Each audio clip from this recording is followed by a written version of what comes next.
9 মাস পর বাড়ল রেল ভাড়া, মিশ্র প্রতিক্রিয়া যাত্রীদের মধ্যে। শহরতলি ট্রেন, প্যাসেঞ্জার ট্রেনে সেকেন্ড ক্লাস ও মান্থলি ছাড়া সমস্ত শ্রেণীতে ভাড়া বাড়ল।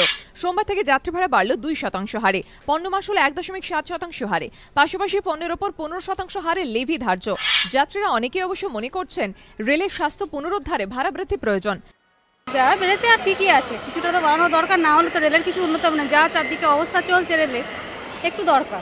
रेल का भाड़ा तो लागत के हिसाब से बढ़ना भी चाहिए है, क्योंकि 2, 4, 5 रुपए कोई ज़्यादा नहीं है। हर चीज़ का दाम बढ़ रहा है तो बढ़ना भी चाहिए जैसे। তবে এই ভাড়া বৃদ্ধির জেরে যাত্রীদের একটা অংশের মধ্যে অসন্তোষ রয়েছে। ভাড়াটা তো ঠিকই নয়, রেল ভাড়া অবশ্যই বাড়াটা ঠিক নয়। বাড়লে তো মানুষেরই অসুবিধা হবে, যানজটে অসুবিধা হবে। মারছে যে বাজেট প্রেশার বাড়লে পরে ভালো থাকে। হঠাৎ করে পুজোর সময় ভাড়াটা বাড়িয়ে খুব প্রবলেমে পড়েছে। লোকালে বাড়েনি, আমরা খুব তাতে খুশি। যারা পুজোয় বেড়াতে যাওয়ার জন্য আগে টিকিট কেটেছেন, সফরের সময় ট্রেনেই তাদের বাড়তি ভাড়া দিতে হবে। রাজধানী ও শতাব্দী এক্সপ্রেসের সঙ্গে তাল মিলিয়ে 10 অক্টোবর থেকে দুরন্তর এসি ক্লাসের ভাড়াও বাড়ছে। অর্ণব মুখোপাধ্যায় রিপোর্ট, এবিপি আনন্দ, কলকাতা।